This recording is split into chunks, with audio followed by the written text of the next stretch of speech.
Thank you for joining me again. This podcast, Faith and Consciousness, explores the intersection between what we believe and have confidence in believing, and how does our mind help us to see the world in a brand new and refreshing way.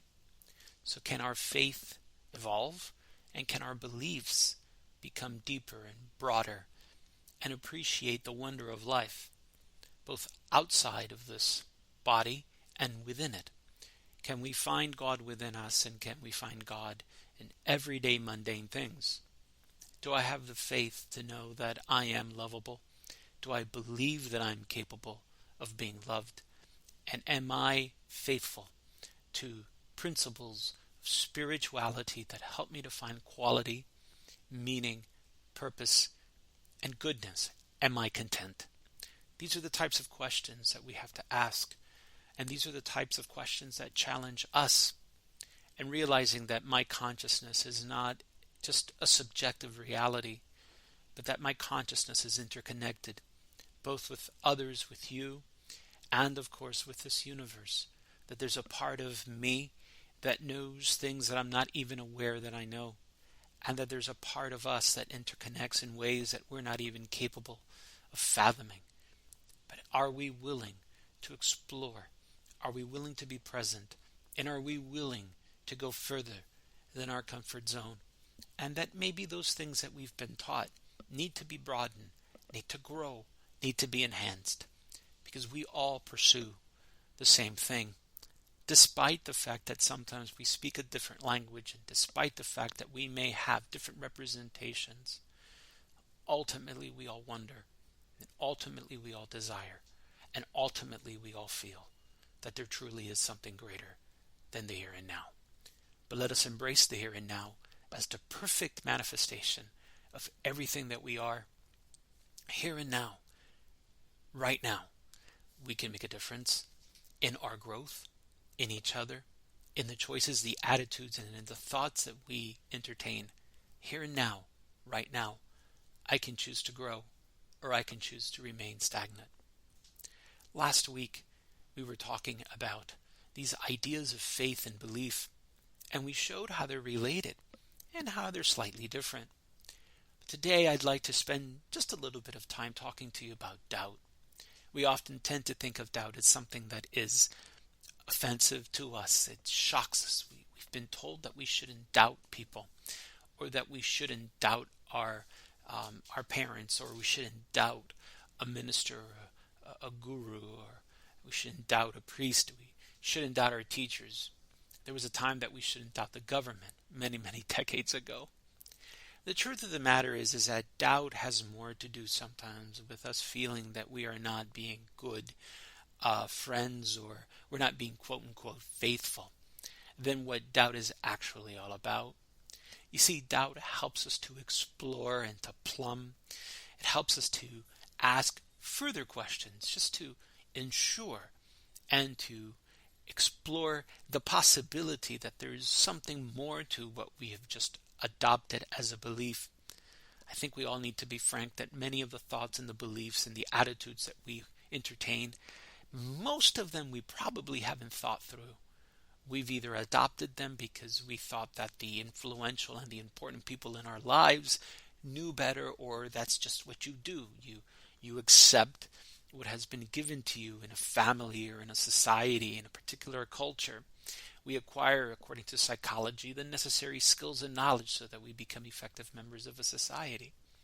Yeah, but sometimes those thoughts and those skills and that knowledge that we acquire is limiting, isn't it? So to subject something to doubt or to scrutiny, it doesn't mean that we are underestimating or we're devaluing the intent, but what we're recognizing is that there may be more to it, that there has to be more to it, and so it furthers our desire to be lifelong learners. It helps us to really try to understand. It is true, though, that sometimes people really want to think things through. They're very analytical. They need to think everything, and that can also bring its problems. But I'm not talking about extremes now. I'm not talking about doubting everything, especially when a person hasn't given you the reason to. And I'm certainly not telling you to doubt everything when something seems to be well-reviewed scholarship and there's evidence and more and more evidence to show that it's sound. And I'm not suggesting that we doubt a person just because their views are different than ours. But what I am suggesting is that in order for us to grow, we need to accept that doubt is a part of that growth, and that we shouldn't be equating doubt with failure. We shouldn't be equating doubt with infidelity, and we shouldn't be equating doubt with just that we're nonchalant about a belief. I'll give you an example.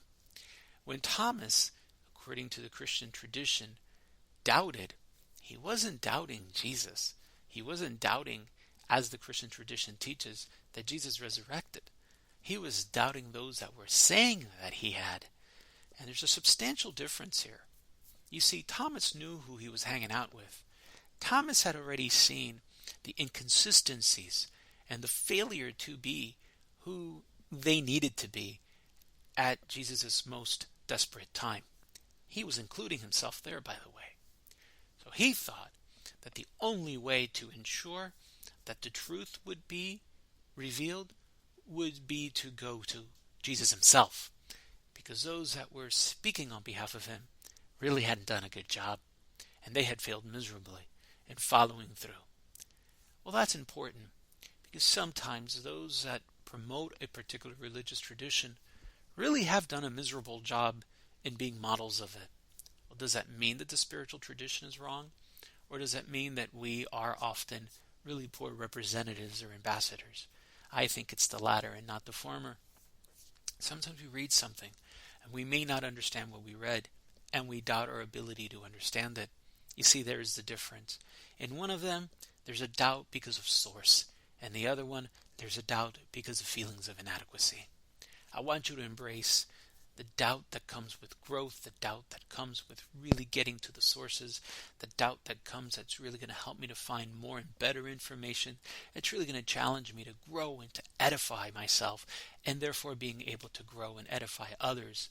I'm looking for quality. I'm looking for purpose. I'm looking for meaning. I'm looking to know that a life of faith isn't really, as I've always said, it's not about living with the answers, but it's living with the questions. It's not about knowing all the answers. It's living with the questions, but it's about getting closer to them, right? Approximating them. And sometimes on this side, we may not, but to make a life of exploration is really a very edifying and a very positive experience. It humbles us. It brings us closer together because we listen to other people's stories and we listen to other people's experiences, and we can be nourished by that as well. The doubt that I would recommend that you work on, and I'm available if you want to for discussion, for counseling, or find someone in your neighborhood who can help you. But I would encourage you strongly to realize that feelings of inadequacy are not the doubts that you should harbor. When sometimes we feel insecure, we feel about people that we love, and it's really not about them, it's about us, but we don't want to accept that it's about us. So I leave you with this thought. When you doubt, understand that there is a quick litmus test that you can say to yourself as a way of thinking about it. So I encourage you to ask yourself that question, those questions. I encourage you to relax when you doubt and ask yourself, why am I doubting this? And remember, as I said to you before, every thought has an emotional connection to it. So if you're doubting, ask yourself, what do I feel? Do I feel that there's more to this? Do I feel inadequate? Do I feel shame? Do I feel guilt? Do I feel excited to learn more? And you'll have a better idea of what you're doubting and why. And then pursue it. If it's to make you grow, it's to help you learn more, it's to help you to understand others, then ask more questions, read more books, ask more mentors. But if it's a way of making you feel inadequate, making you feel that you just can't get it, or making you feel, unfortunately, stupid or, incompatible with learning, I want you to try as hard as you can to get the help that you need, to work on those skills that are going to help you to get stronger and confident, so that you know that, no, you are deserving to know, and that you're capable to know. And it's maybe just picking up a few skills in confidence building, in planning, in understanding. Maybe it's just picking up a bit more vocabulary. Or maybe it's just starting from a beginner's level rather than just automatically assuming that you're at the advanced. There's a lot of ways to get you going in the right direction so that you can grow and that you can have a life that's meaningful, a life of quality, a life of purpose, a life where both you will grow and you'll be able to help others to grow as well. So I thank you for listening, and I hope that this has been something of a meaningful conversation with you. I hope it really is something that you can share with others and that you can work on yourself. My website is www.pastordanielmedina.com, and feel free to reach out to me as well. My email is pastordanielmedina@gmail.com. I'd love to hear your comments, and I would invite you to please consider subscribing. And I look forward to hearing from you, your comments, your thoughts. And again, thank you very much. Have a wonderful, wonderful day. I hope your family and your loved ones are safe and well during this time, and know that you're in my prayers always. Blessings. Take care. Peace.